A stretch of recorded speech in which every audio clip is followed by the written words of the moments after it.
You know who the bus driver is? Doug Van Gorder. So Okay. Doug. How's Liberty? She's ignoring me. occupied. You gotta send her a text. Junior, all right, I'm gonna say it wrong, has jiu-jitsu. Yeah, And I made a mistake of telling Dad that I liked the instructor. So now Smith is very good at always dropping him off. So it was kind of a win, the way I see it. where did he do that? 'Cause we're actually looking. And the Acadia Brazilian, it's right across Where? from Walmart Okay. practically, Okay, like Yep. Curtis Family Shoe, right in there. yeah, if you would tell Tricia that, because we were just looking for Gavin, the Well, I same. did tell Trish. that. Oh, did you? We had this Okay, yeah, conversation. we were just talking about it the other day. so. It's fun. Yeah. Okay, just so you know. Yeah. Okay, I didn't know if you heard that you were talking. Yeah, no. Okay. I Sometimes didn't it figure makes, it was out of. well, sometimes it makes a difference, Yeah. just so you know. Thank you. No, I didn't think of it. On the jiu-jitsu instructor. You don't want that? How are you? Now, Are you sure? Yeah. We'll expect That yelling explains too a and lot. hollering.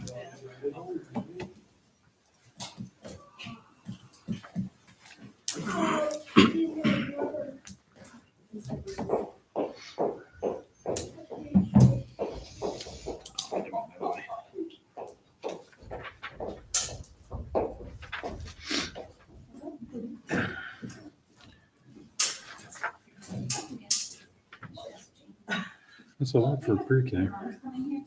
Mhm. That's a lot for a pre-K. Yeah. What is that? Island wide or just I'm assuming that's Tremont chair. tree? I'm sure we'll get an explanation Yeah. soon.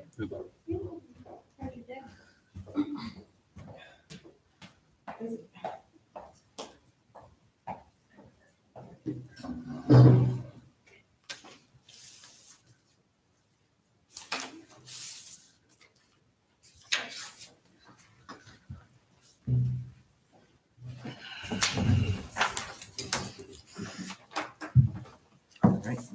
It's 5:02, so that must be 5 in your time, Chris. Go for it. I have 5 o'clock, so I'll call the meeting to order today, Monday, February 3rd, 2020.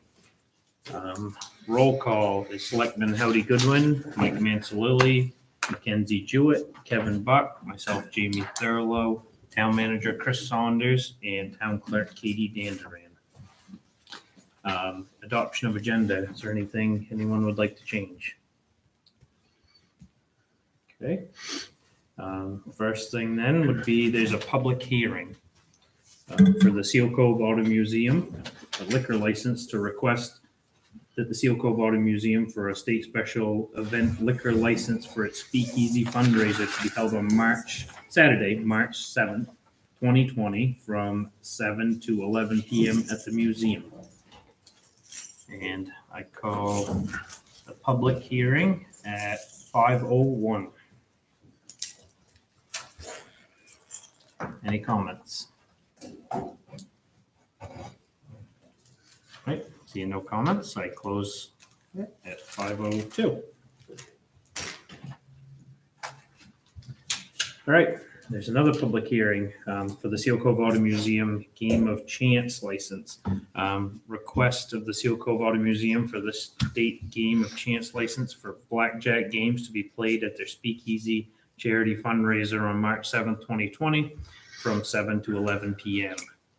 I will open that public hearing at 5:02. Any discussion? Seeing none, I will close it at 5:03. All right. Approval of minutes. Do you want to take some motions? Oh, yes, sorry. I'll make a motion to approve the request of the Seal Cove Auto Museum for state special event liquor license for its speakeasy fundraiser to be held on Saturday, March 7th, 2020, from 7 to 11 at the museum. Second. It's been moved and seconded to approve the request of the Seal Cove Auto Museum for the state special events liquor license for its Speakeasy fundraiser to be held on Saturday, March 7th, 2020, from 7 to 11 p.m. at the museum. Is there any discussion? All those in favor? Okay. I'll make a motion to approve the request of the Seal Cove Auto Museum for a state game of chance license for blackjack games to be played at the Speakeasy charity fundraiser on March 7th, 2020, from 7 to 11. Second. It's been moved and seconded to approve the request of the Seal Cove Auto Museum for the state game of chance license for blackjack games to be played at their Speakeasy charity fundraiser on March 7th, 2020, from 7 to 11 p.m. Any discussion? All those in favor? Now approval of minutes.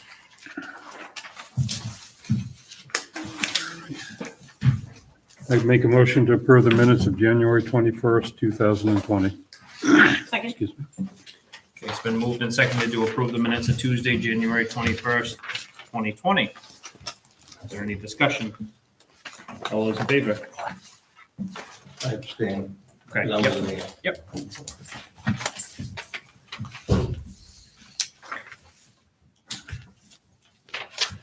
Remember that room, Kevin, I'm spread right out. Yeah, I know. I'm Yeah. having trouble sorting through the pile here today. All right, approval of warrants. We have warrant 76 that's been voided for $0. Warrant 77 for $313.91. Warrant 78 for $10,517.95.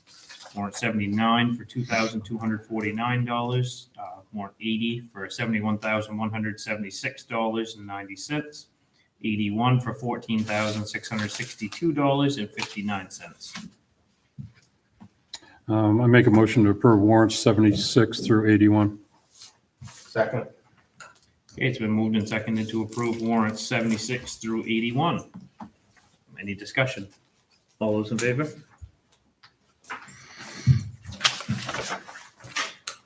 All right. Regular business.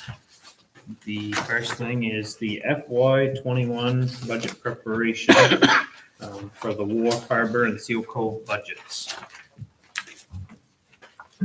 Chris, you wanna get on that one? Yep, so I'll start with the wharf budget. For all of these, the harbor committee did not meet on last Thursday as I was hoping that they would. They did not have a quorum. And so I don't have any of their recommendations. I have, however, shared these budgets with Justin, and we agree that this is a good recommendation.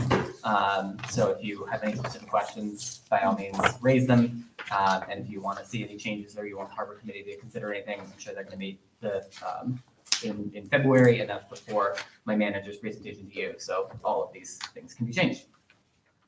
So the wharf fund is the only one that has really any significant highlights that I want to cover here, which is basically if you go to the last page, the fund balance analysis page of it, you can see that it's running at a deficit of $2,312. The main reason for this is that over the last few years, it's lost a key revenue source, which is the wharf house rent. It's also seen an expenditure increase in the trash disposal due to us having to have that big dumpster roll off down there to take the rope and other textile materials. And so the net effect of both of those things is $10,000 to $15,000 increase of, I guess, decrease in the fund balance. And so I think the goal for the wharf fund should be to have a surplus of about $10,000 a year so that you are saving up over time for wharf capital expenditures like what we're having this year. And so if you are always if your goal is always to have the budget perfectly balanced, then you're never going to be saving over time. So that being said, I have drafted up an increase to the wharf use fees. Of course, this is subject to the harbor committee's input, your input, town meeting input. The wharf ordinance does set the fee amounts in the ordinance itself. It does not leave it up to selectmen. And so in order to change them, you have to go to town meeting. And so we'll be taking this to the harbor committee in February. I don't think you can assume in this budget that that these fees will be passed. And so this budget assumes the current fee structure, which is why you see that negative number there. But I'm hoping, I'm optimistic that after we jump through all the necessary hoops, there will be better revenues there so that this ends in the black. Any questions on the warrant? I think it's pretty straightforward. No one wants to see a wharf increase, but it has to take care of itself. That's what I've always said. So it has to, Has to be sustainable on its own. if it becomes so that it isn't, you have to make it up somehow. And there's no plan to do anything with the house. I mean, obviously we're not renting it, but The plan is, where we had last left it was if this wharf reconstruction project that we're doing right now came in under budget, that might leave some money left over to do something, to provide some matching funds if it apply for another small harbor improvement grant. At this point, it looks like it's gonna be right on budget, and so that's. We can hope. We can hope. We can hope. We can hope. Value engineering. All right, thank you, Chris. Yep, so if you wanna, I mean, I can read each budget, and after I talk about each one, if you wouldn't mind making a motion just for the expenditure amount to show that you've seen it and approved it.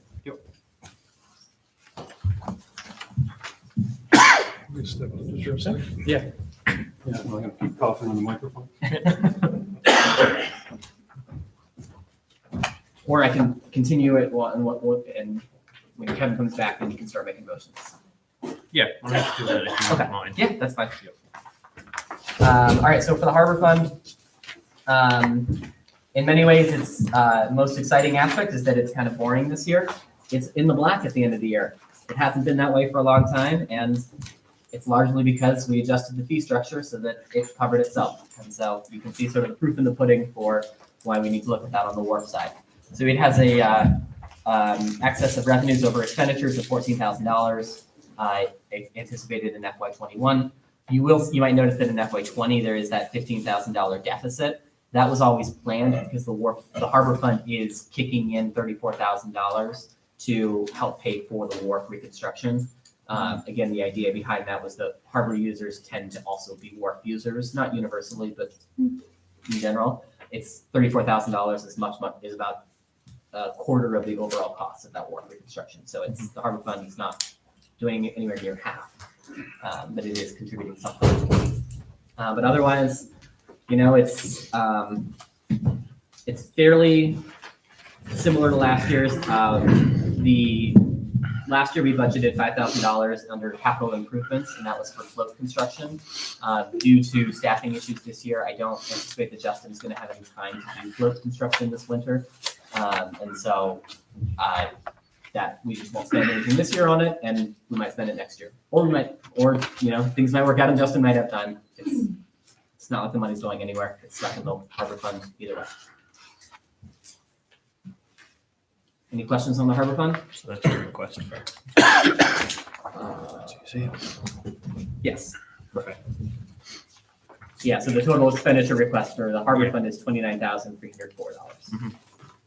And then the last one is the seal coat fund.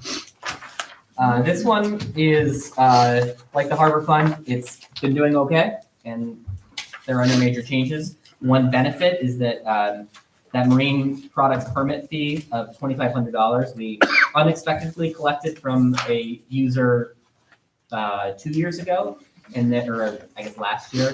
And then this year, a different user ended up paying it, and we expect that user to continue to pay it. And so that's really helping prop up that fund. If we lose that one fee payer, then we could be having a very different conversation right now. But so far, it looks like their business is doing well, and so they'll keep paying that annual fee. And the overall expenditures there end the year at $3,614, resulting in a surplus of $2,911. Good. Yeah. Awesome. Thank you, Chris.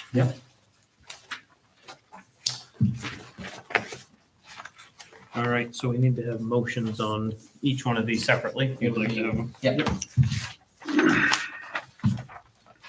We won't ask you to, Kevin. It's okay, I don't know what that was, but I think it's gone.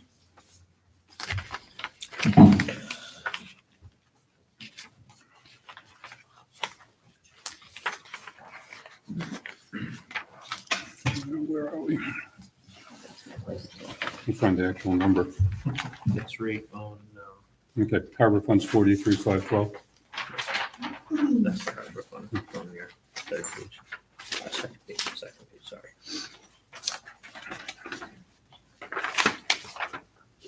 Third page. The harbor is 29,304.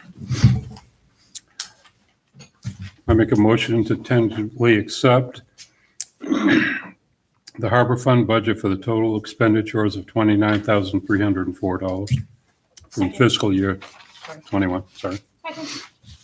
Okay, it's been moved and seconded to tentatively accept the harbor fund budget for the total expenditures of $29,304 in the FY '21 budget. Is there any discussion? All those in favor?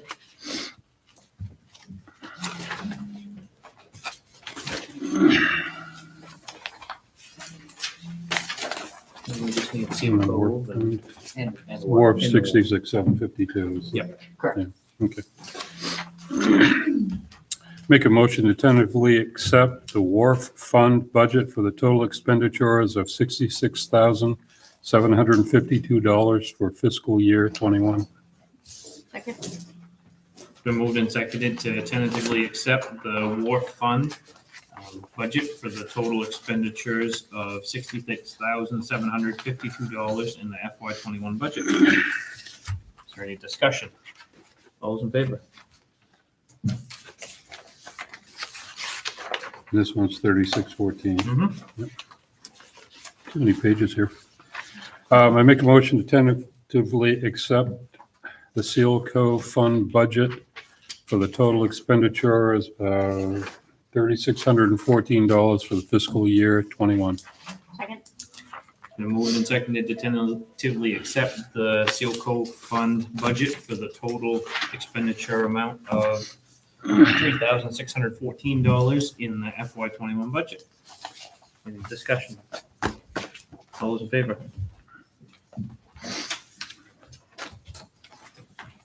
All right. Thank you. I know I'm spreading out, but.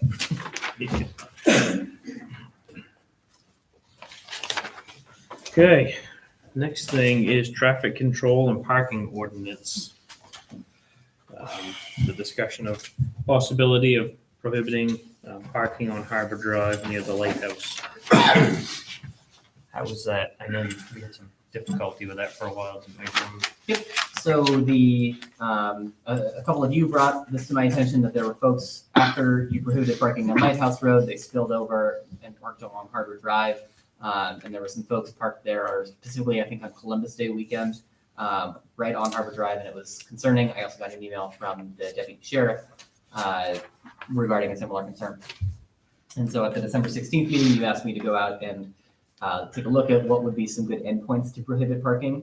And so I did so, have drafted that change in here. It's from Lady Slipper Lane to McKinley Lane, both sides of Harbor Drive. If you want to move forward with this, or if you want to change it, either way, it's still subject to approval from MDOT. And so my recommendation is if you do make a motion tonight to do so, say conditional on MDOT approval, or whatever I wrote in my memo here, pending approval from MDOT, so that if they don't approve it, we don't have to bring this back here and undo what you just did. Do they have any trouble, any complaints about pedestrians on there? I'm assuming there's a lot more foot traffic now than there was. I think that was Something part like of the concern. I make that ride a lot in the summer at night, and it was pretty bad. The whole corner was full. Yeah, I mean, there were people walking out on the road, there was cars, I mean, it's dangerous. Where are they gonna park Yeah, then? it's- yeah, I that's- kinda They're not feel going like- to. So They we're- they have a park ranger down there where it turns to park property and they make people turn around and leave. That's what they've been doing. They did all summer. At your meeting on December 16th, you also asked me to reach out to Acadia National Park. I did so. They said that it is in their long-range plan, but it is not in their short-range plan to improve parking there. Long-range, I'm defining that as, it might be a couple of years out. Yeah. I mean, I agree, it's There's no dangerous for shuttle. cars. Yeah. Yeah. But you can't even get buses down there. Yeah, so, I think the Island of Hero has Yeah. to stop at the top of Lighthouse Road and drop people off. And I mean, I agree we need to do something about it, but I don't feel like we're being very welcoming to people to come to the lighthouse. But it's dangerous, so. They No. fit like 20 cars down there and that's, mean, Yeah, that's it. I mean, I guess you roll the dice and hope you get a spot, right? right. And I don't know if you do this, will they start parking on McKinley Lane and then? Yeah. Yeah. Are we, how? Yeah, how far can we go with this? Yeah. You would think that as many people visit the park, that the park would step in and do something, you know, What's- put a. What's put the a- town's right of way on Lighthouse Road or on Harbor Drive? You mean how wide is the Yeah. roadway? I believe it's either a 1-rod or a 2-rod road. So you couldn't potentially put parking anywhere on either of them? No. Yeah, I'd rather see it on the Lighthouse Road than I would on that corner. That Right. corner is just that's not a good spot to be parking. And then you try to see the Island Explorer turn around there too, on top of it. we could find some of the vacant lots somewhere in that area. Yeah, I know, that's what we've mentioned before.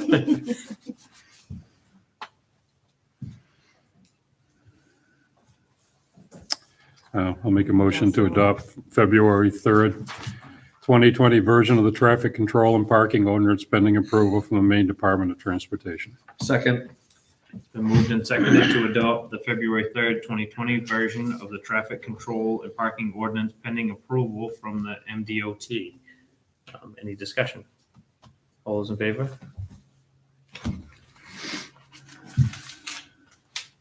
All right, next thing is sick leave transfer. You want to summarize that for us? Sure. Or if you want- According to the personnel policy, employees can donate sick leave from one employee to another employee if someone runs out. And we had someone make that request.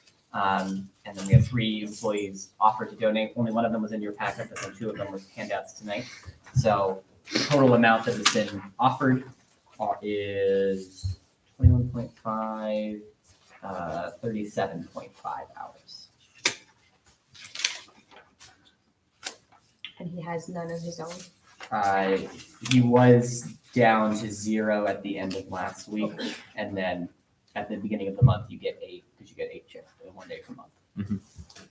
Does he expect to be out a long time? Nope, he's back. He was back today, feeling great. Good. Okay. You want, Do you have to do them separate? yeah, some motion for each one? Yeah. How can you just? No, I think the way I have it in here is, if you just include in one motion, the name of the donor and the amount. And then you can just sort of list them. So to transfer, Okay. 13.5 hours from Jan Sprague. Jan was the other one, I didn't see hers. Yeah, Yeah. somewhere in the heap. Right here. I got it. If you want If you want. I don't care, I'll do it unless you want to go for it. to. Make a motion to transfer, what is it, 13 and a half hours from Jan Sprague, of sick leave time from Jan Sprague, 8 hours from Beatrice Grindle, and 16 hours from Justin Seavey, to the sick leave bank of Troy Bridges. Second. I see that one up first. All right, it's been moved and seconded to transfer from Jan Sprague, 13 and a half hours, and from Beatty Grinnell, 8 hours, and from Justin CV, 16 hours of sick leave time to Troy, the sick leave bank of Troy Bridges. Any discussion? All those in favor?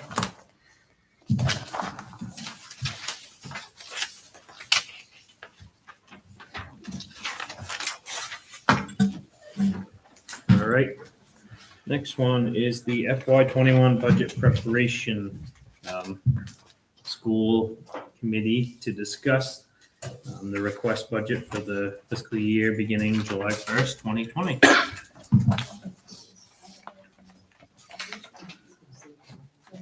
All right, so I'm just gonna get us started and hopefully I won't take too much of your time and I'll offer an opportunity for you to ask any questions or about the process or about what you're going to do. I did put out in this more over there, just the copies of the full budget for you guys that want them, but also just a one-page copy of this. This is very much a draft, so let me just start by saying we're at a draft right now, and please help yourself.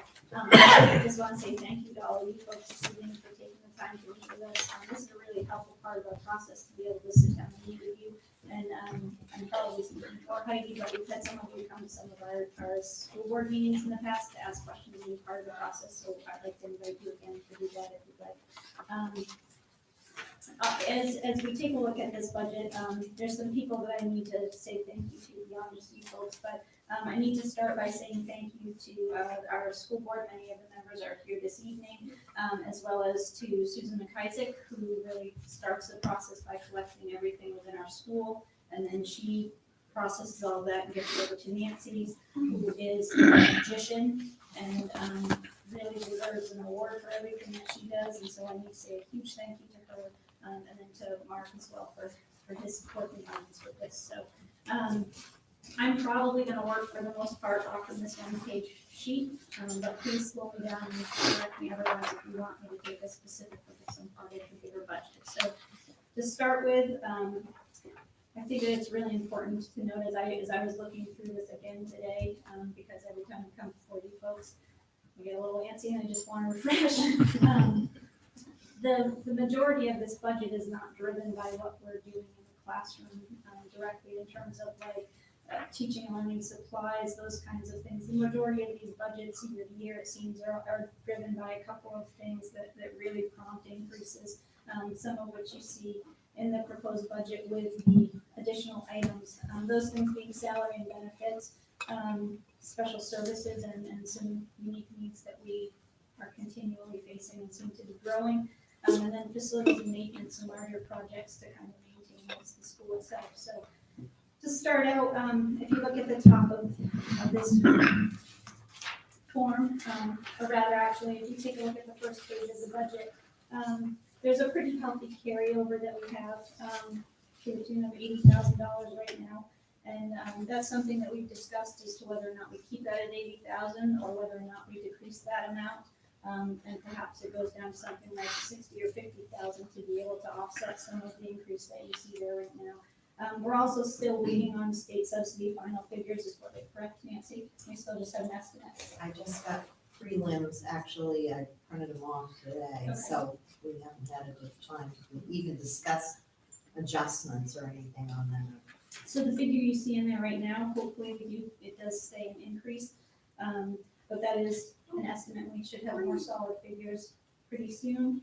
And then again, back to this other one-page sheet. So the overall budget, I just feel the need to point this out to you that without the additional items, the overall increase that we would be talking about is a 2.51% increase. And so I feel like I just really want you to hear me say that we work hard to be thorough with what we put into our budget, to be really thoughtful and mindful of what we're asking of taxpayers, and to just keep in mind that we are continuing to see some needs that are beyond our control. Some of them are unanticipated costs, and some of the unanticipated costs from this school year then roll in terms of support staff to next year's budget.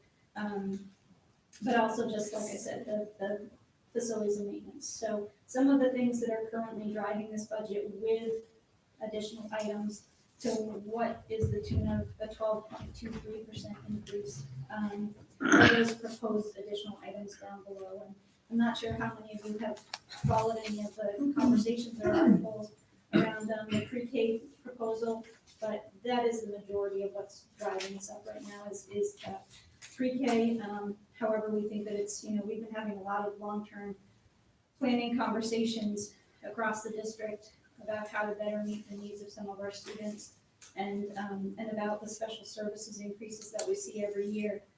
And having kids start off their first year of school on an even playing field with their peers, having had some sort of a positive experience as to what school and structure looks like before they get to us. You know, the hope is that that would help to decrease what we see for increases later on in special services and decrease the number of IEPs and 504s and support staff that we now are requiring in our buildings. So the pre-K is certainly a large figure that you see there.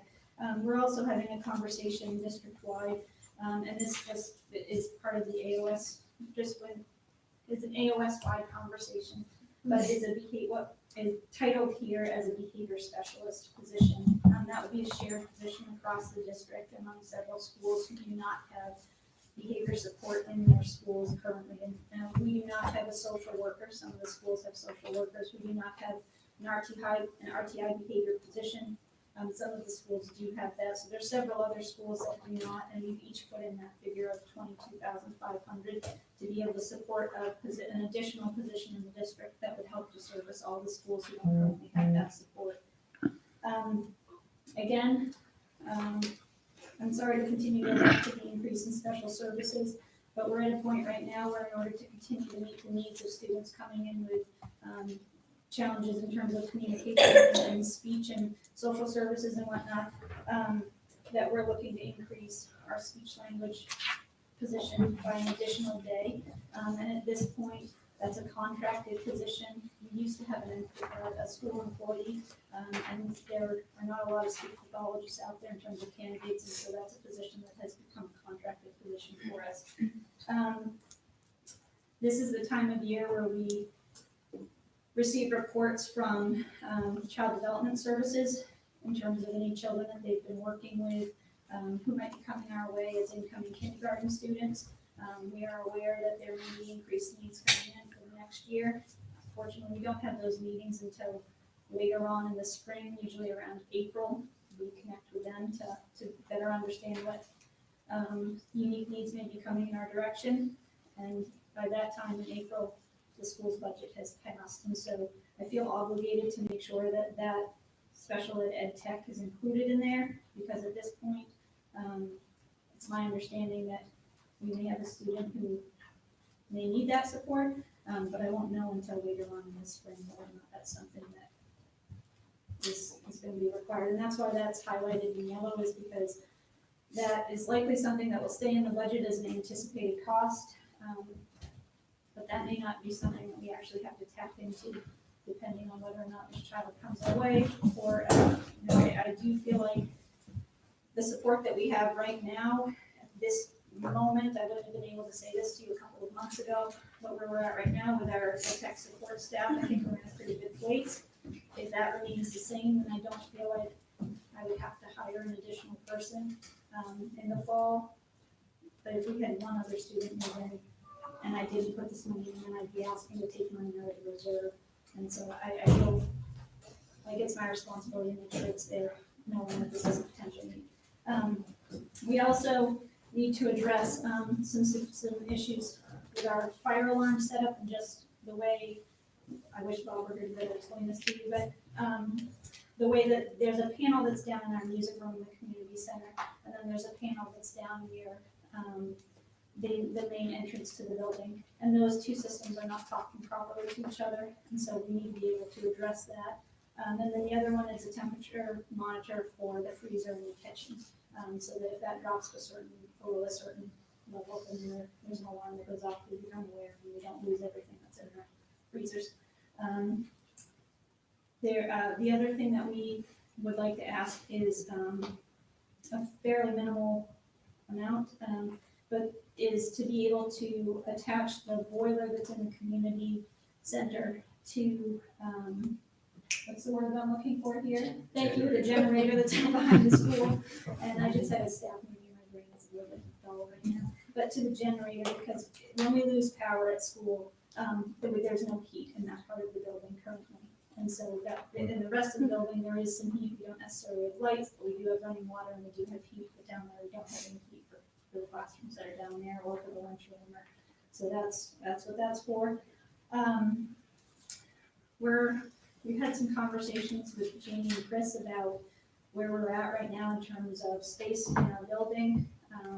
Trying to think long-term and big picture and not ask for funds that we feel like we're gonna have to possibly tear up or do something with maybe down the road. But the front parking lot has not been touched, and I have no idea how long. And we're concerned that if we don't do something, what we're considering here, again, the reason that is highlighted is because I think that number will decrease. We're waiting on estimates for what patching and skim coating would look like. And so I don't have that figure for you just yet. But we do have to do something to the front parking lot, because if not, then we're gonna be in a position where it's gonna be, you won't be able to salvage it, and we're gonna have to dig in and really clean everything up. And I'd hate to do that if we continue to have conversations down the road. We look to try to redesign the parking lot so the kids don't have to walk across that, the driveway there where vehicles are coming through. It wouldn't make sense to repave that entire space and then potentially have to dig that back up at another point. Additionally, in front of the bus garage, there's a small space there that needs repaving because it's just heaved over time.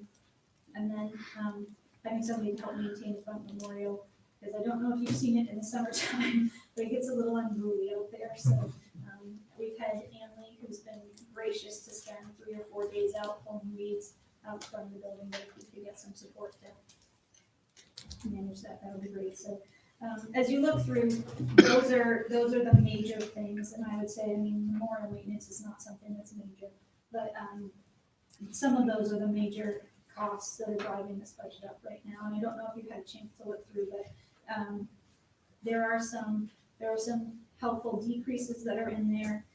I recognize that every year we're asking you for increases to salaries and to benefits and those kinds of things, but those are, some of these larger items, these additional items are what are really driving this budget up right now. So I do believe that some of these are incredibly important for pre-K, the behavior specialists. If we're going to maintain quality teachers in our schools, they have to feel like they can manage the kids that are coming in and really make sure that they're providing for those kids, but also the rest of the class who needs to continue learning. So, if you have any questions, if there's anything else that you can think of that you folks want to add, is there anything that you can think of that I should say? I think, I've got everything pretty well in your one pager. A lot of items on there. Okay. Maybe if there's some questions. Yeah, if you folks have any questions, I'd be happy to. Do you mind if I sit down? No, go ahead. Jandra, where do you see the pre-K? Is that going to be on the school property, or is that going to be, I mean, I know you got space issues already, No, the right? proposal right now is that we would be looking at sharing a half-day program and on Panatik's campus. Okay. Because we do not have any extra rooms available in our That's building to be able to do that. So right now, it would be, like I said, a half-day program for Tremont students and a half-day program for Panatik students. The idea would be that mid-year, they would flip-flop, so whatever group is in the morning would then have the afternoon slot, and to kind of provide some equity for that.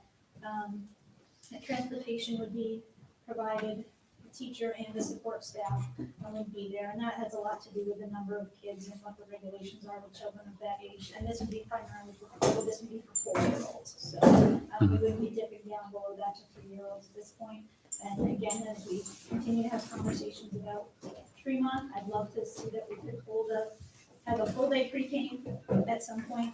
That's down the road, and we have to figure out where that goes. So at this point, that's what allows us to be able to offer the start of a strong pre-K program. So Now, would the cost be split with Pematic as well, or are So that they is the proposing the split same? cost. Yeah, okay. they would have, our figure is slightly higher than theirs simply because it has to do with the transportation piece that we would be busing kids from 3 Yeah. miles further down the road. And so essentially that's that piece. There's also a figure in there that could come out that's for booster seats, which are not required on the buses. So we had put that in there, but that may not be necessary to keep in here. So, and that's in the further into the budget, not in the additional items. So. No, I Okay. think everything else looks, sorry, Mike. No, no. I think everything else looks good. The only thing I was looking at to try to bring the percentage down just a little bit was if you took the paving out of the extra that you had left over. However, you know, if you think it's high right now, maybe it'll come in at 40. We Maybe. do anticipate it going down, because I do think that Yeah. we are looking at other ways to approach that project, and like Jamie said, Bob's looking at some other estimates and seeing what we can do to get by for right now. Mhm. That front parking lot, like Jamie said, though, is really bad and does need to be addressed in some way, but I can anticipate that going down. So this is very much still a draft, and we welcome you coming over and joining us for additional conversations as we continue to work through this. Please don't hesitate, I think, when is our next one, the 13th, is that our next board meeting? I think it's the 13th, next Thursday. So please feel free to join us if you'd like. And if you have any other questions or anything else that comes up, then please don't hesitate to. You can let Chris know, and Chris can let me know. Yeah. and we can check in and- Are the other two items, the fire and alarm manager and, you know, running the power to the gym boiler, are those guesses? Or is that pretty firm? Those were more estimates, those Okay, were not super yeah. firm. So these, Those, there are. I think those might be lower than that too. when- yeah. I'd rather surprise you. No, no, no, that's fine. But- Right, exactly. So that's where we're at for.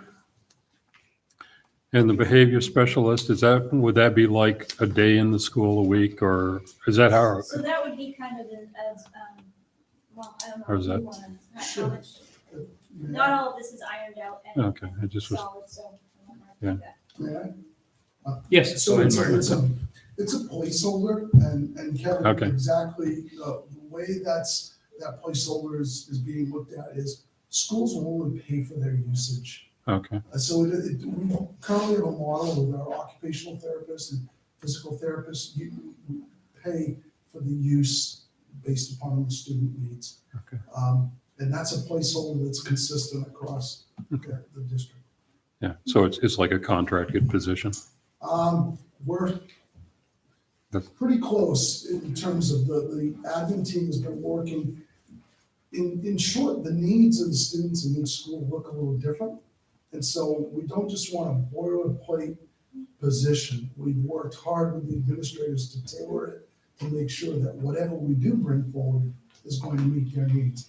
And we're going to bring that work back to the board before we, Okay. obviously, we have to wait to see if budgets are approved at the local level. But before we advertise or move forward, we want to make sure that the boards are comfortable with the work that we've done. Okay. No, it looks good. I appreciate it. Thank you. Thanks. And I apologize for being late. I was at another board meeting. No.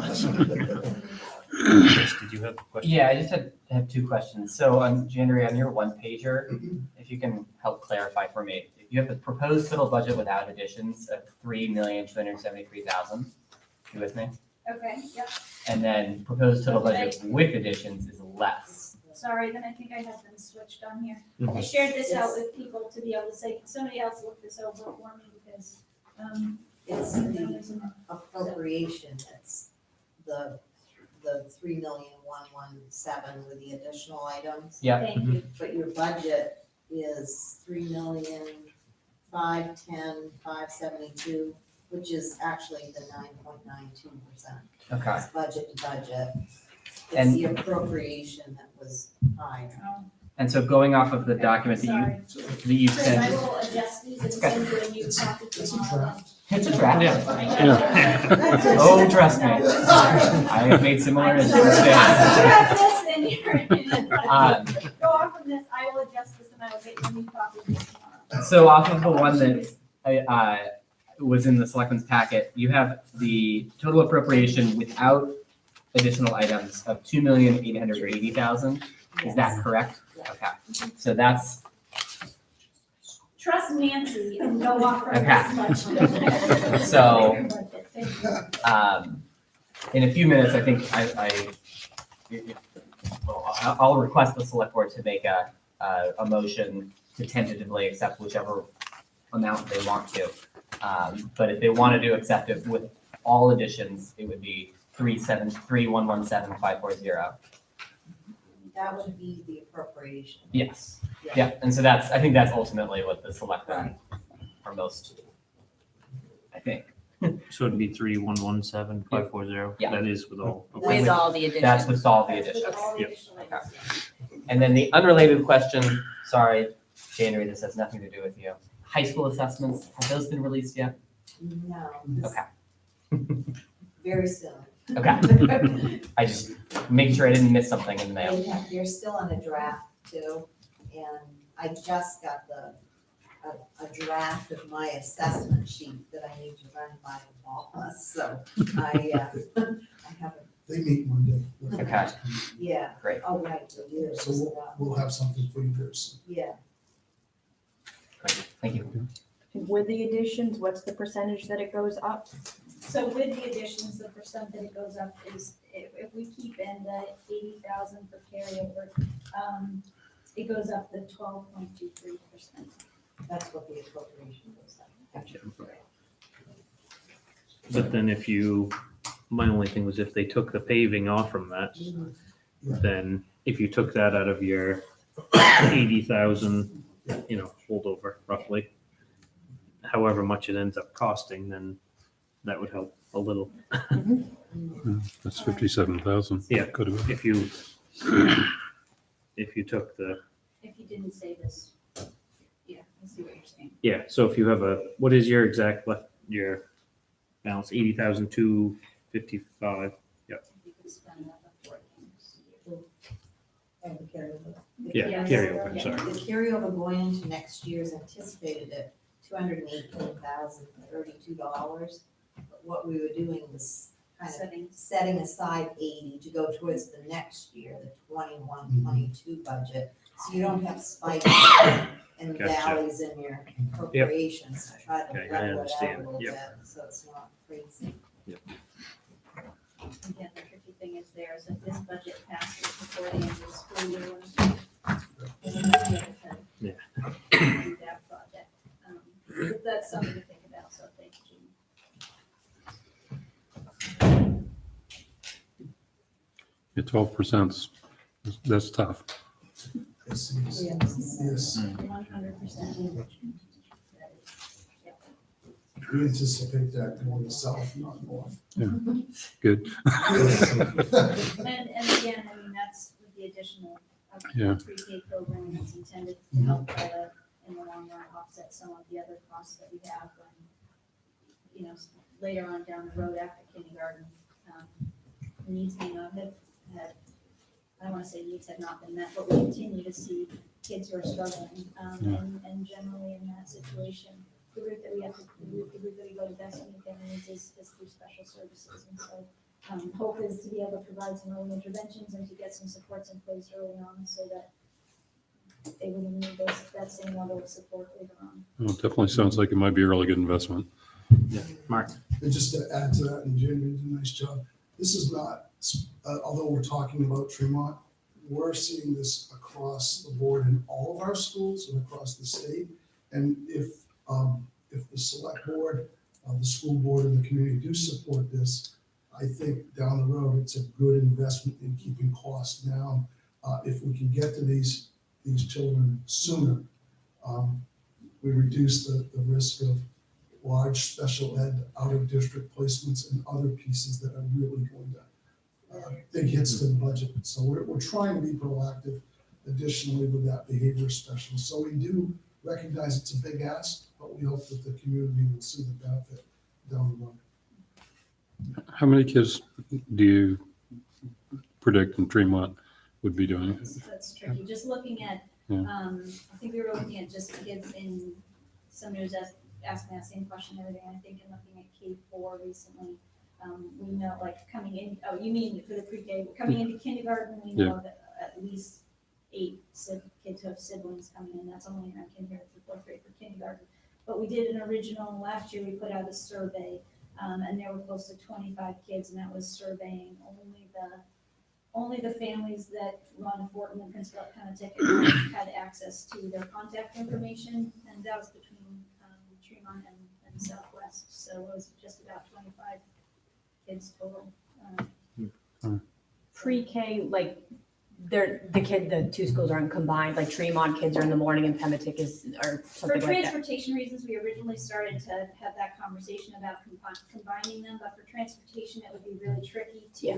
you'd end up running two, Yeah. the transportation would become really tricky. You'd have two separate buses trying to do this, and so, for transportation reasons, we felt like it was probably best case scenario to have a Tremont, session and then a Pematic in the afternoon, and vice versa. How many kids you got in school this year? We are currently at 122. Okay, so it stayed pretty consistent. Chris, I don't know if I sent the enrollment study to you, did I? And at some point, if the select board want to get into the details of that, I'm happy to do that. But in short, overall, the AOS as a district, we're projecting or we're trending fairly flat over the next decade, with the exception of two communities, Tremont and Trenton, that are projected to rise. There are a lot of variables in that, and that can spike and shift, but it is projecting that the school that you have that's at capacity is going to continue to maintain or grow. And that's a good thing.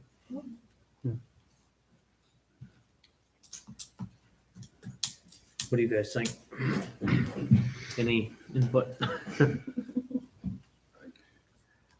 I think it Having also, a kid that's 5 years old in school, I can say that at 4 years old, there's a lot of things I was surprised he was learning in daycare and stuff. But I'm sure pre-K is going to be an important thing for the community, for sure.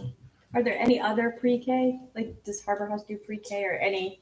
We have a pre-K program in Trenton right now, and that's the only school-based program. But all of our schools are looking at that, and Mount Desert is in the same place that Pematic and Southwest down there considering it right now.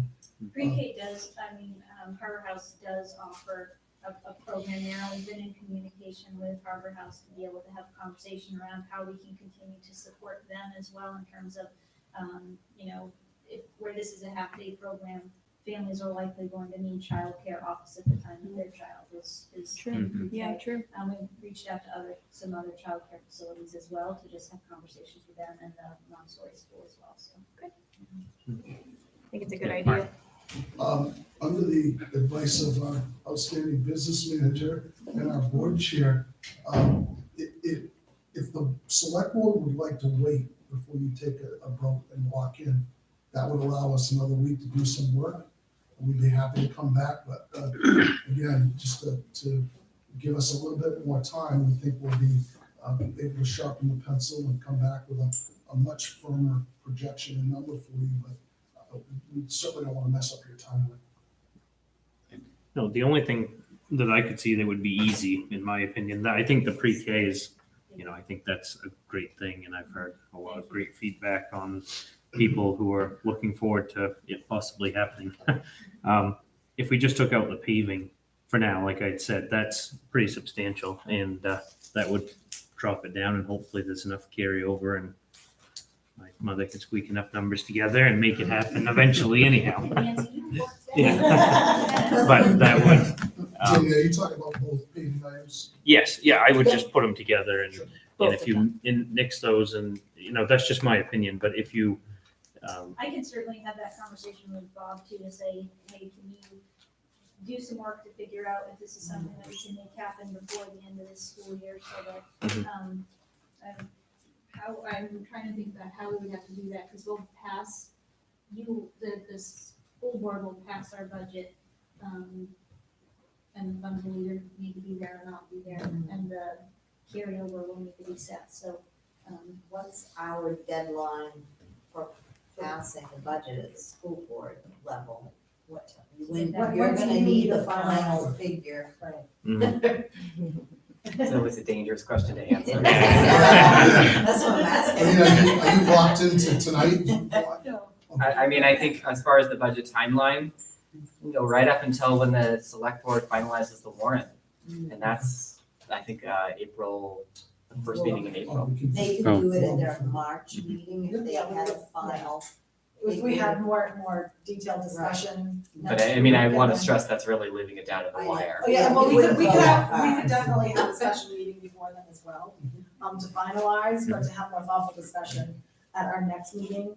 As we've only really seen this complete budget once, and, you know, if we could have the thoughtful conversation next week and then know which direction we want to go. And we've already had the discussion about paving, and we're just waiting, like I said, we're waiting on those figures, and I understand how, you know, that's a very sensitive, subject, but, yeah. Could I push you to do it on the February 18th select board meeting?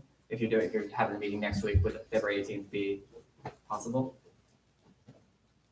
I'm just worried about snow and then suddenly Right. a bunch of cancellations. Not that that's happened before. Yeah, I would like to say yes, we could finalize it next week.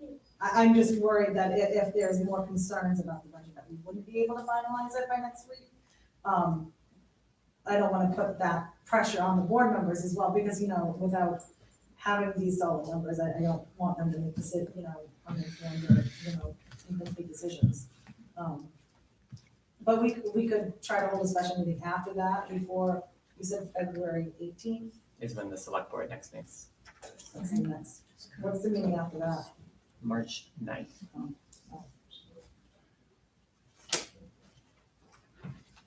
You could come back. It sounds like you'll have some updated figures even if you haven't finalized your Yeah, budget. we could. Yeah. So, I mean, it'd be a little more accurate to go on than what we're looking at. I like that. Yeah, Okay, Yeah. so, yeah, we Sounds could good. come back February 18th and present some adjusted numbers and. yeah, and have if more it's, discussion, and if you absolutely. finalized it, great, but if not, at least we've got a little more to work with. Yeah. I mean, I'm That's a very good idea. comfortable with that. Yeah. Sounds good. Sorry to drag you back again, but. Yeah. And I'll just stress that's a Tuesday because the Monday's a holiday. So Okay. Yes. All right, so what's the date again? Chris, sorry. Tuesday, February 18th.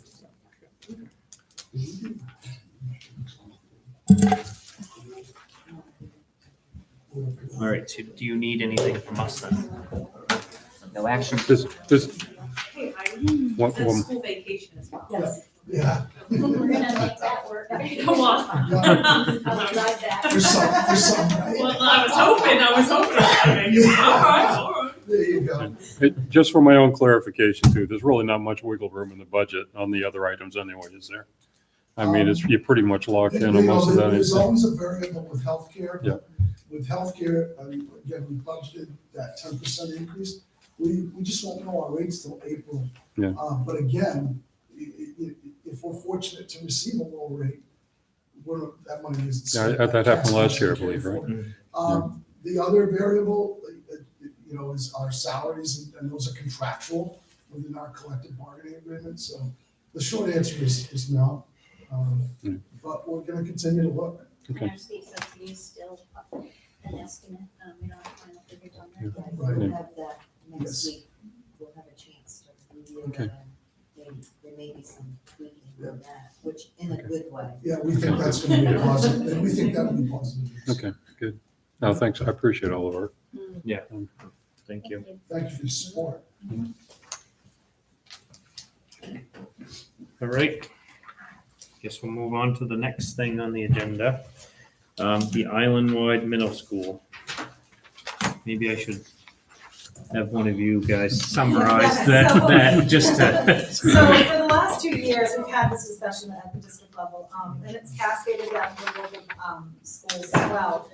2 years ago, as you guys, I think you guys got the synopsis from over the last 2 years where this has come from. We had a board workshop, an AOS board workshop 2 years ago.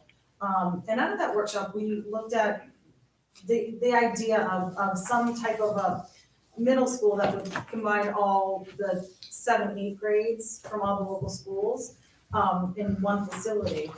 We looked at it from different perspectives. We looked at it from the educational standpoint, the social economic standpoint, the the building standpoint, just the facility itself. So we had, last year we had a subcommittee report out to the AOS committee.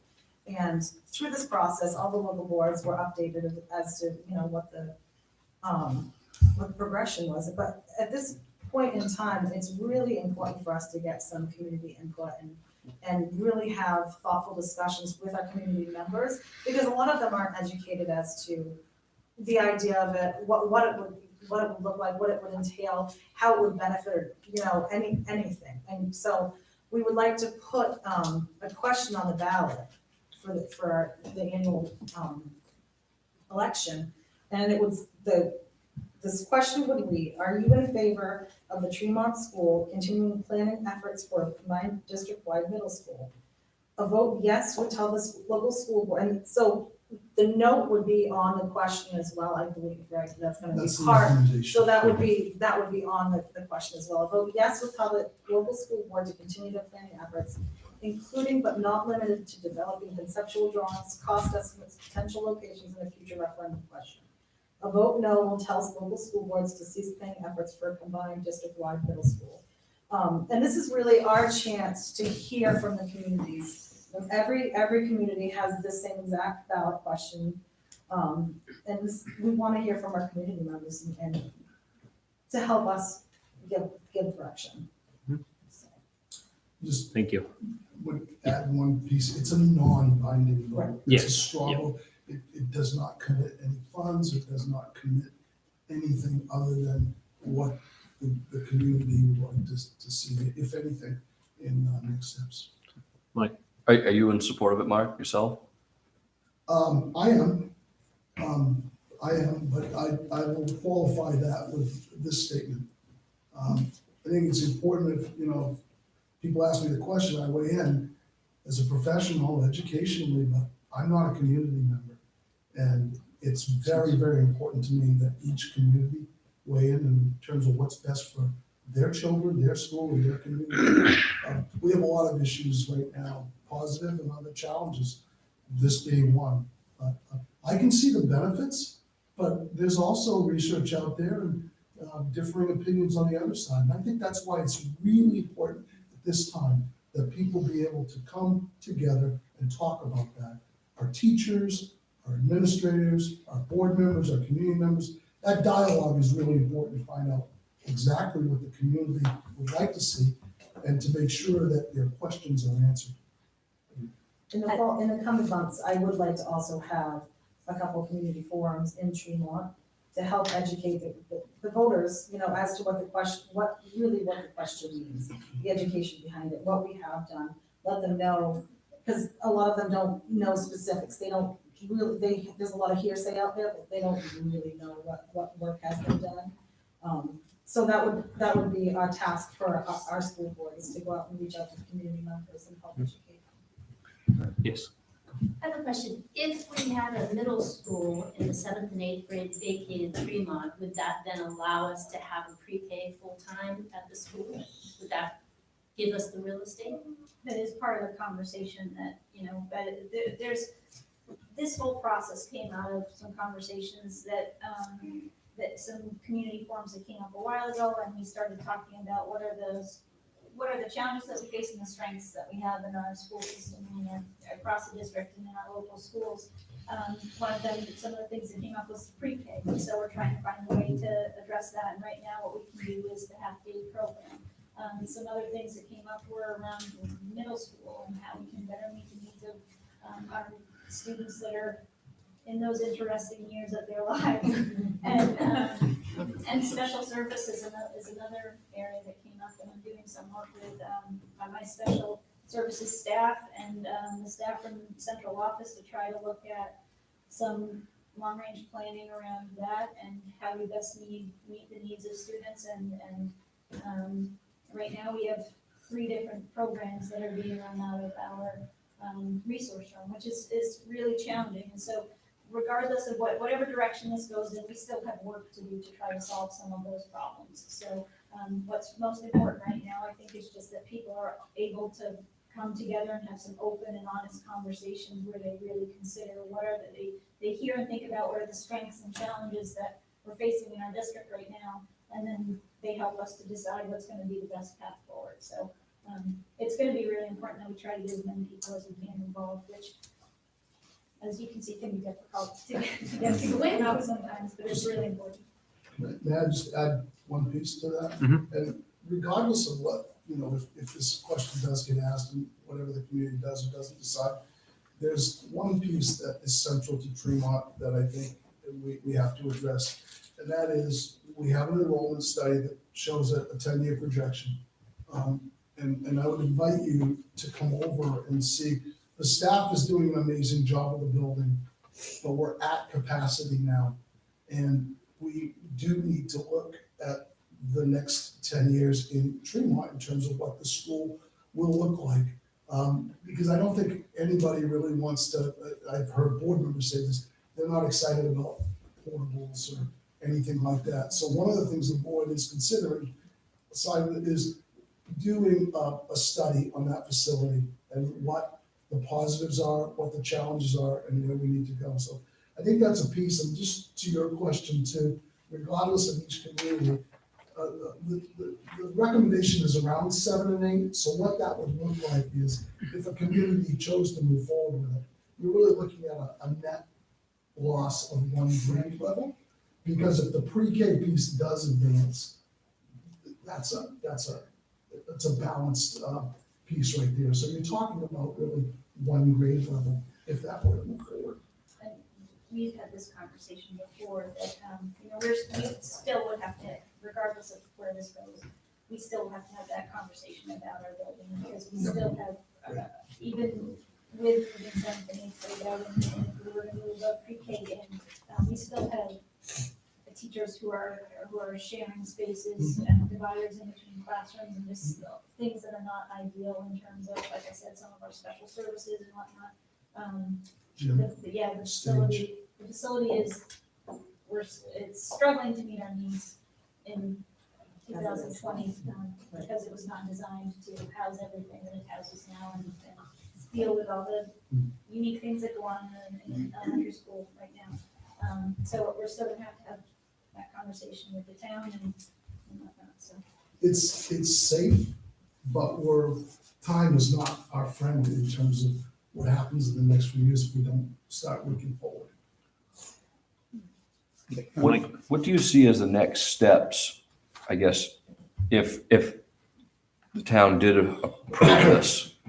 What do you see as the next steps moving forward over the next 12 months after they I think approve it's it? a big question, and I think that I'm not going to give you a broad answer. No, that's fine. And Heidi, please jump in, because basically the next steps, I think, are if this community and others come back with that straw vote and say, yeah, we'd like to look at it, I would think then the boards would set up some type of a school improvement committee and some type of committee to look forward at bringing recommendations to the community. I mean, yeah, this would definitely be a large project. It would be over several years. I mean, we would have to, we haven't even looked at like where, none of that has been thought of yet. Right now we were really in the discussion phase. And so it could go really in any direction. But yeah, if the communities decide that this is the direction they want to go and they want us to go this direction, I would say over the next 12 months anyways, it would really be just wrapping our heads around it, figuring out a good, solid direction.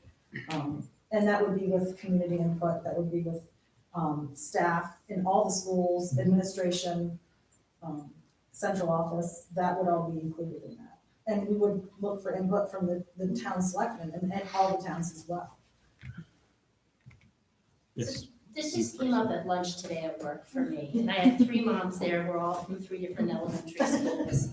And the other 2 moms had no idea this was even a discussion item, and so they were confused, and I think that would be your next first step, is just to put it out there that this is something we're considering and we want to hear from them, and we want them to know information. Because I'm not your good filter. And that's why. I'm happy to, but. Yeah, and that's why over the next couple of months before the vote, we would be doing some community outreach to help educate, so that people, when they go to vote, they don't they're informed about what Like- they're doing now. Something out to even all the parents too and the community members, yeah. Anybody in the community. I think that's how we would, Yeah. and that's, I'm just sitting here thinking, if anybody has suggestions as well in terms of, additional forms of communication to, you know, if Chris, if you have found some magical way to communicate with people, that you would suggest, then. I would say the newspaper, but there's already been half a dozen articles on this topic in the newspaper, so Yeah. if that's not getting through. then- I get it. Yeah. But mostly I get it because of the communication coming from the school. I read the newsletter every week, and I don't know if Thank parents you so much, there's a lot of. I don't know if other schools do that too, but that to me is a really good way to get Well, information. and I would argue that even in our school, I'm glad that you read that, I think there's probably, you know, I think there's, not everybody has that coming home to them, you know. There's a fair number of them, and I still find around the school. So, and we do send those things out digitally, as well, but if there's any way that, you know, people think of that we can continue to drum up, just communication with people that would be successful, I think some of it is just gonna be word of mouth and just saying to people, hey, are you aware of this issue? It's important that people just become educated on it, you know? I think that people have to make their own well-informed decisions, but they can't do that if they don't know that this is a conversation that's taking place, and if they don't know who to get involved and where they can get information on these things. And I would direct people to take a look at, you know, things on the AOS website. There's a lot of information that's in there in terms of minutes from meetings that have been held. That whole things report that, on there, too. different things that people can get on there and look at, they can ask questions, they can. It's really challenging to find things on the AOS website, so maybe we want to put it in some highlighted spot. Okay. Well, I think having just a non-technical advocate, so not somebody necessarily on the school board or not necessarily somebody on staff, but a mom or a dad or a community member that said, if you have questions about this, come to me and I'll help spread information, or I'll help make sure you know where the information is. Because they were big-eyed and confused when I mentioned it at lunch today. Well, that's good feedback, thank you. And sorry, Chris, that is out there in the newspaper, but And we have done monthly updates as well, you know, through this whole process, there have been monthly updates at our local meeting, you know, all the subcommittees we do updates, so those are always in our minutes as well. I just want to say it's pretty informative to know that I didn't realize that school was that full. Well, I mean, I yeah. have a child there, but I never would have known that. I mean, that's a big factor, I think, in this whole discussion, really. Yeah. And When for, they held- and when people consider it, I think that's one thing they're gonna think about. Well, when they held the grand opening in 2000, the capacity is actually for, I think, just about 200, I think is the capacity, but the needs of the educational needs and support that we have in place now is so much greater than when the addition was made. I mean, and that's all, a lot of that comes from the state. So, you know, the needs that we have now far exceed what was there when the addition was built. And that's where we're finding ourselves now struggling. Even though we're not at, you know, technical capacity for students, the needs and space are different. Jess, did you have a question? Yeah, I think you said answered it already, but I just want to clarify, that the note that's like a vote yes will tell the local school, that's going to be on the ballot question Yes. itself. Because I know there is some confusions of what exactly we are asking our voters. Well, that's why we're gonna do those community outreach. Yes, this is simply a question of, do you want this to continue to be something that's explored? And that note's gonna be on the. Yes, that would be it. So my request would be that it would be on the written ballot and not a hand vote or anything like that, the town. at the I was annual gonna town mention that. I meeting. think that would be much That would better. be- That would be my request, and I might be speaking for the rest of the board, but my request would be that it would be on the written ballot. I think that could eat a couple nights at a town meeting. So can I add? Yeah, go ahead, Katie. So with that being said, irregardless of your definition or explanation of what a yes and a no vote means, it always does arise questions, whether it's here or not. So my suggestion would be that if maybe at that election, somebody from the school board or school committee could be here in person to explain, and doesn't leave it on the election workers. The election workers are not allowed to explain. Right, but they will be asking, so. Yeah, we could definitely do that. But it needs to be clear that it's a straw poll. It's not Yes. a done deal Right. that night. It's Right. not, this Like, is, yeah. and I think a lot of Even times if people get anything- confused by Even if there were that. anything to come out of it, there would still need to be more votes in the Sure. communities anyway, so. Right. Yeah, this is not, we're not signing any names, we're not donning any time. Well, it makes it easier for us if we've got to vote on it too, so we've got that information. Right, I I think mean- it's really important that folks, if this does, know it's non-binding, it doesn't commit funds, it's not locking anybody into anything. So one question that I imagine will come up is, typically when something is voted on by a written ballot or a secret ballot, which is what you're asking, not a written ballot. A secret ballot for an ordinance requires a public hearing.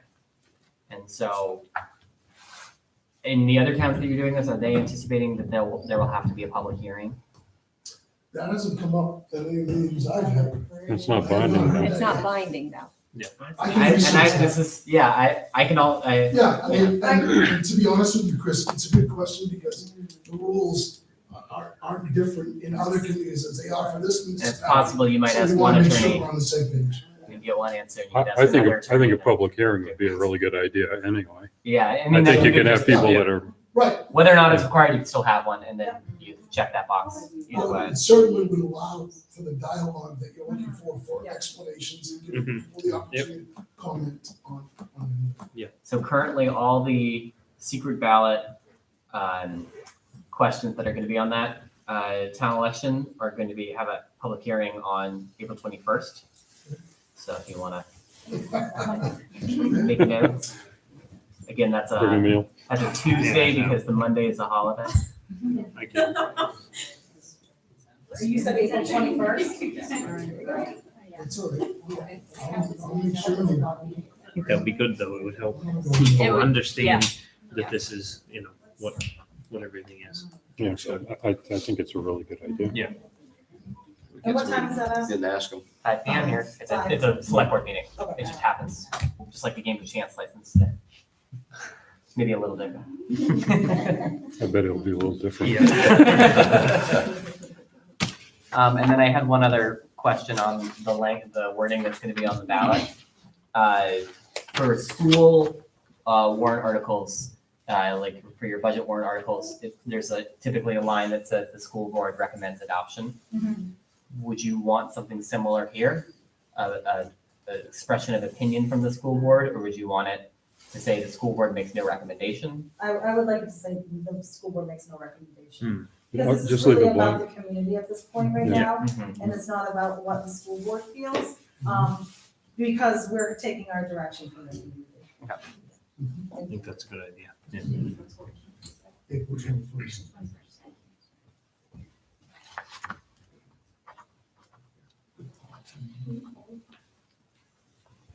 All right. So we're ready to make a motion. Do you want a separate motion for that to be? Why not table To be the secret ballot? it? Oh, you talking, I think you could probably include it in the one motion, include a secret ballot article. To request the town manager to include a secret ballot article on the 2020 town Yep. meeting warrant. I'll make a motion to request that the town manager include a secret ballot article on the 2020 town meeting warrant, asking voters whether they are in favor of the Tremont School Board continuing planning efforts for a combined district-wide middle school. second? It's been moved and seconded to request the town manager to include a secret ballot article on the 2020 town meeting warrant, asking voters whether they are in favor of the Tremont School Board continuing planning efforts for a combined district-wide middle school. Any discussion? Question? Yes. Will that, within your motions, if this will the language include the notes that have explanations? Okay, yes. So it's as read, yeah. Yeah, as read, Okay. yeah. As written, we'll put as written. Thank you, thank you. That's very important. All right. as written. Okay. Any more discussion? All those in favor? Thank you. Okay, thank you.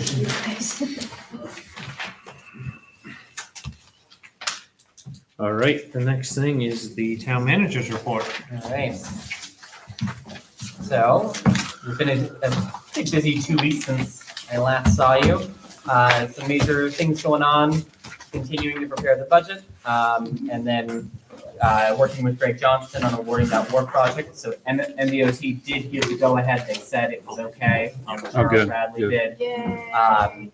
They did, just for interest's sake, they did say if this was their own project, they would not have been able to accept it because of that signature issue. But because it's a locally administered project, they said, you're good. I said, fine. So we are planning to sign the agreement tomorrow and should be off to the races after that. Some minor project, I've also been continuing to take my paternity time just for reference. I've got about 3 more weeks of that and then I'll be back up to 5 days a week here. Minor projects of interest, we did the annual fire alarm testing. I met with Bob at the school regarding the gym floor. They're looking at having it redone this summer, so that might, or should come back to you. For your request at the last meeting, I sent abutter letters to the neighbors of Pacific Hall. There were copies in your package. Both the planning board and the harbor committee meetings were both canceled last week due to lack of quorum. So unfortunately, that's pushing back some other schedules.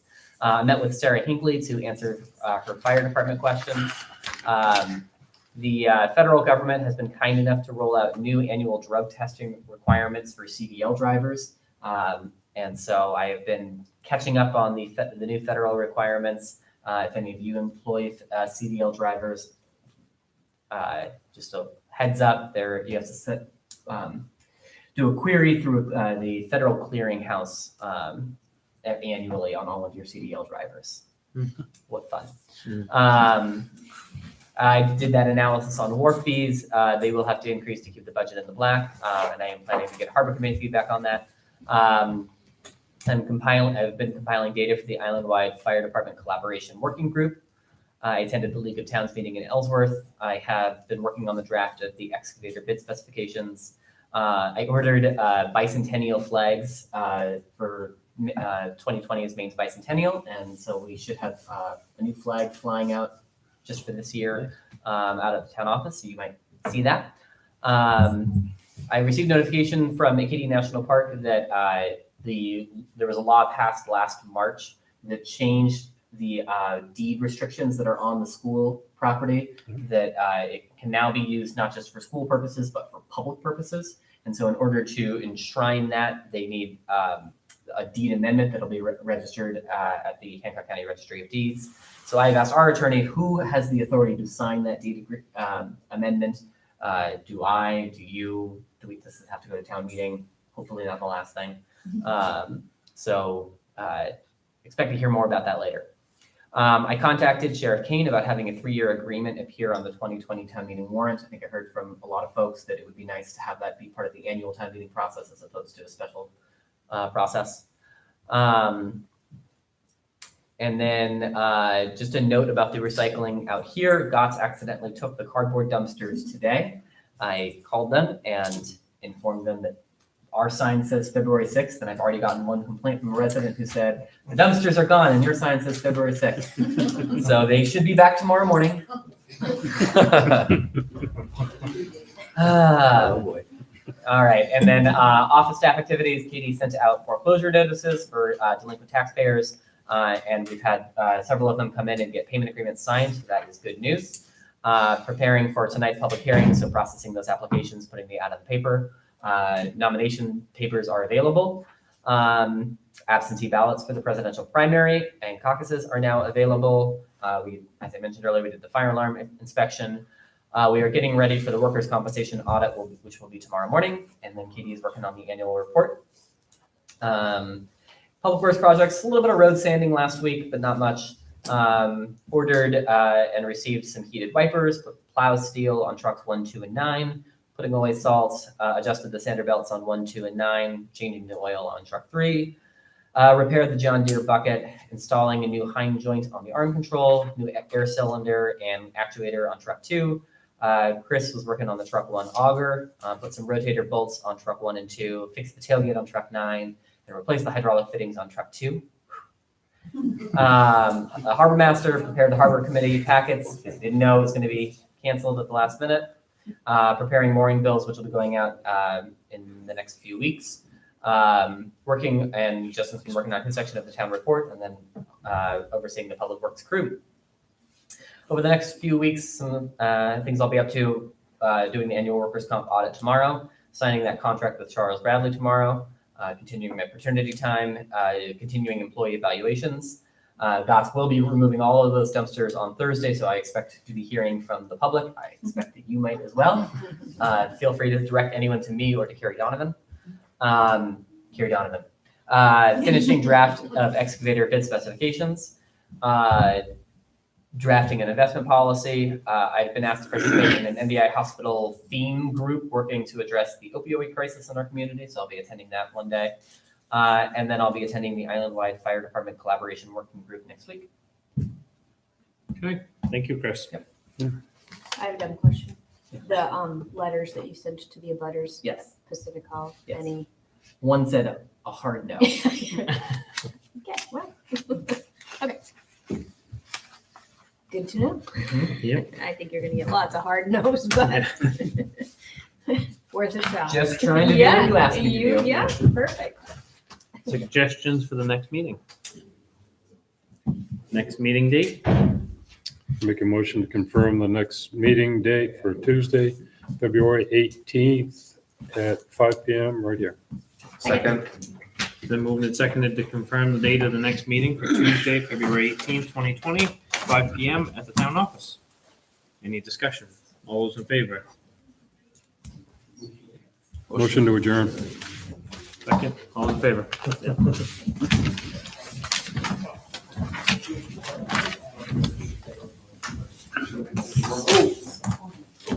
Signature folder. Oh. I didn't pass it down. You mind if I go switch off the camera before I look at my calendar?